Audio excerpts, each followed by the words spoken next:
Hello friends, GK गुरु जी अड्डा पे आप सभी का हार्दिक स्वागत है।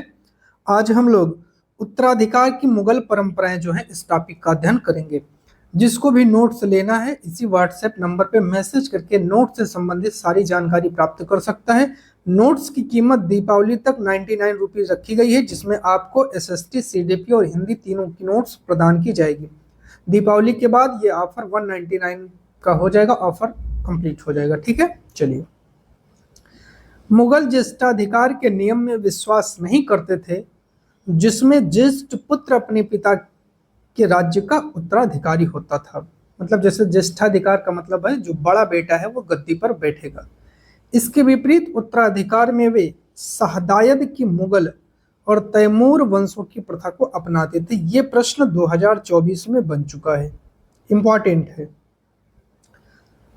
जिसमें उत्तराधिकार का विभाजन समस्त पुत्रों में कर दिया जाता है। शहदायद में क्या होता है, अगर किसी राजा के 4 बेटे हैं तो चारों को अलग अलग प्रांत दे दिया जाता था। ठीक है, चलिए। एक शब्द होता है मनसबदार।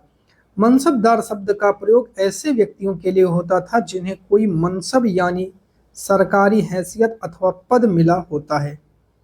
यह मुगलों द्वारा चलाई गई एक श्रेणी व्यवस्था थी जिसके जरिए पद, वेतन और सैन्य उत्तरदायित्व का निर्धारण किया जाता है। ये इंपॉर्टेंट है, यहाँ से क्वेश्चन बनेगा और पूछेगा कि इसके जरिए क्या किया जाता था। तो पद दिया जाता था, वेतन दिया जाता था, साथ ही साथ सैन्य उत्तरदायित्व दिया जाता था।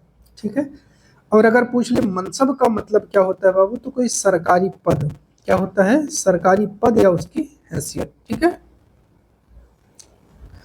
मनसबदार वेतन राजस्व एकत्रित करने वाली भूमि के रूप में पाते थे। तो नगद वेतन नहीं मिलता था, इनको एक भूमि दी जाती थी। ये भूमि का टुकड़ा दे दिया गया, कहा गया इस पर फसल उगाइए और इसकी जो आय हो, इसका जो टैक्स हो वो आप रख लीजिए, यही आपका वेतन है, जिन्हें जागीर कहते हैं। तो इसको क्या बोल देते थे? इसको बोल देते थे बाबू जागीर। ठीक है, और जो इससे लेने वाला टैक्स होता था उसे बोल देते थे मनसबदार, जो तकरीबन इक्ताओं के ही समान थे, अर्थात ये इक्ताओं से ही मेलजोल खाती थी। जात की श्रेणियां। अधिकारियों को जात के रूप में बांटा गया था। किसको? अधिकारियों को। 5000 जात वाले अभिजातों का दर्जा 1000 जो जात वाले अभिजात है उनसे ऊंचा होता था। अकबर के शासनकाल में 29 ऐसे मनसबदार थे जो 5000 की पदवी पर थे। इंपॉर्टेंट है, कई जगह ये क्वेश्चन बनता है कि जो अकबर साहब हैं उनके जो मनसबदार थे वो 29 ऐसे थे जो 5000 सबसे बड़ी जात वाले पद पर थे। और औरंगजेब के समय इनकी संख्या 79 हो गई थी। स्टार लगा लेना, मोस्ट मोस्ट मोस्ट इंपॉर्टेंट है। अगला टॉपिक है बाबू जब्त और जमींदार। मुगलों की आमदनी का प्रमुख साधन किसानों की उपज से मिलने वाला राजस्व था। अधिकतर स्थानों पर जो किसान हैं वो ग्रामीण कुलीन यानी कि मुखिया या स्थानीय सरदारों के माध्यम से राजस्व देते थे। समस्त मध्यस्थों के लिए, चाहे वो स्थानीय ग्राम के मुखिया हों या फिर शक्तिशाली सरदार हों, सबको मुगल एक शब्द जमींदार कहते थे।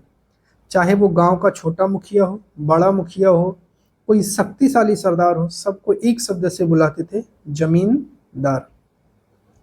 जैसे कहा जाए डीएम। डीएम क्या है? पद है। अब कोई गरीब का बेटा हो अगर बने तो भी डीएम कहा जाएगा, अमीर का बेटा डीएम बने तो भी डीएम कहा जाएगा, भिखारी का बेटा डीएम बने तो भी डीएम ही कहा जाएगा ना। ऐसे ही अकबर के राजस्व मंत्री टोडरमल, ये इंपॉर्टेंट है, पूछा जाता है कि अकबर का राजस्व मंत्री कौन था? टोडरमल था। 10 साल 70 से 80 की काल अवधि के लिए कृषि की पैदावार, कितनी फसल पैदा हो रही है, कीमत कीमत क्या चल रही है, कृषि भूमि का सावधानी पूर्वक सर्वेक्षण किया और इन्हीं आंकड़ों के आधार पर प्रत्येक फसल पर नगद के रूप में कर निश्चित कर दिया।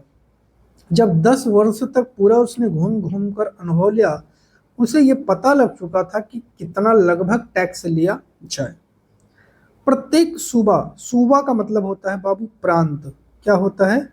तो जो सूबा होता है, सूबे को प्रांत कहते थे, प्रांत को राजस्व मंडलों में बांटा गया। ये ना प्रांत, इसको कई राजस्व मंडलों में बांट दिया गया। जैसे ये प्रांत है, 1 मंडल, 2 मंडल, 3 मंडल, 4 मंडल, 5 मंडल, ऐसे बांट दिया गया।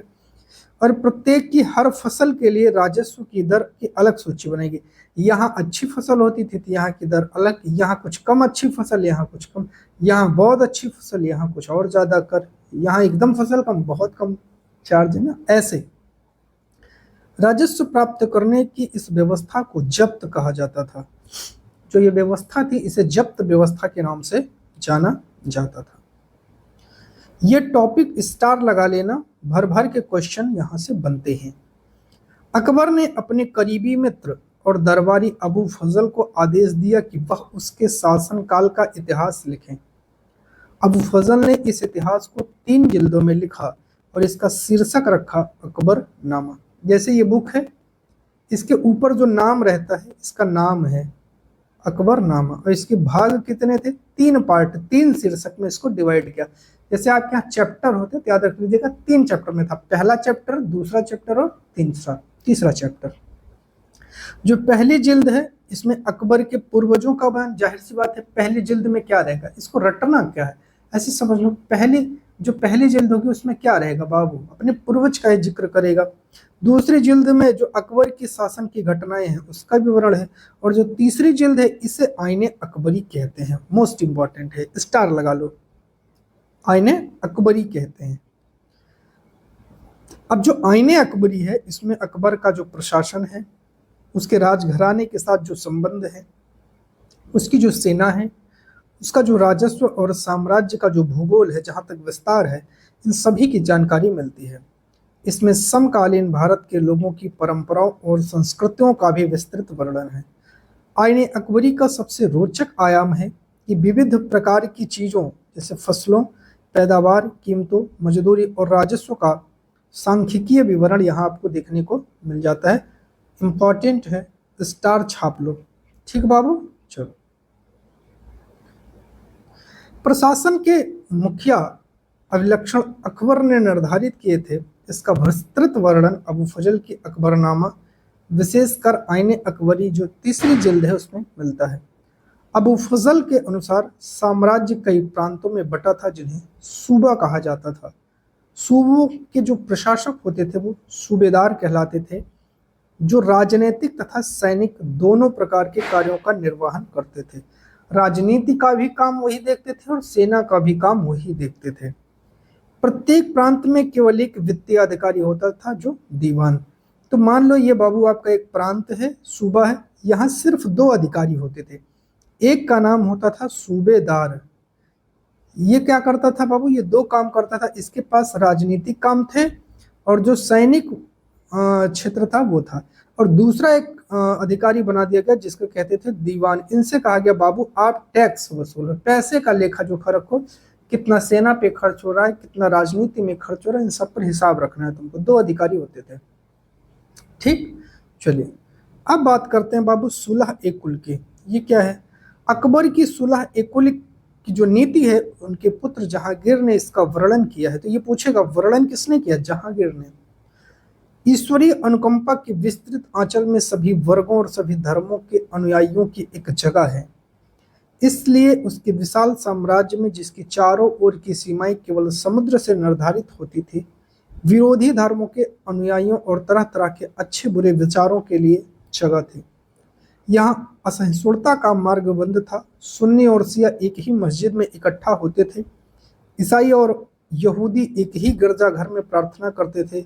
उसने सुसंगत तरीके से सार्वत्रिक शांति, सुलह एक कुल या सुलह एक कल भी कहीं कहीं लिखा मिल जाता है, इस सिद्धांत का पालन किया। कोई आपको दिक्कत नहीं होनी चाहिए। चलिए अब बात कर लेते हैं कुतुब मीनार की। कुतुब मीनार जो है वो कुतुब मीनार 5 मंजिला है। इंपॉर्टेंट लाइन यही है सबसे पहले।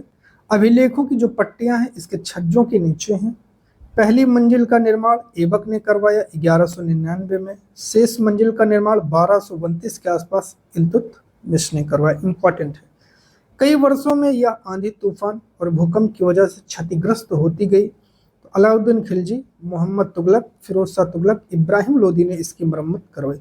इन शासकों का नाम रट लेना, पूछा जाएगा कि किन किन शासकों ने मरम्मत करवाई थी। तो अलाउद्दीन खिलजी, मोहम्मद तुगलक, फिरोज शाह तुगलक, इब्राहिम लोदी।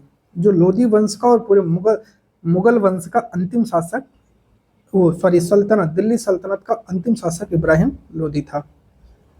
राजस्थान के बूंदी में रानी की बावड़ी उन 50 बावड़ियों में सबसे बड़ी थी जिसका निर्माण पानी की आवश्यकता की पूर्ति के लिए किया गया था। अपनी स्थापत्य सुंदरता के लिए विख्यात इस बावड़ी का निर्माण 1699 ईस्वी में रानी नाथवत जी ने, जो बूंदी के राजा अनुरुद्ध सिंह की रानी थे, उनके द्वारा किया गया था।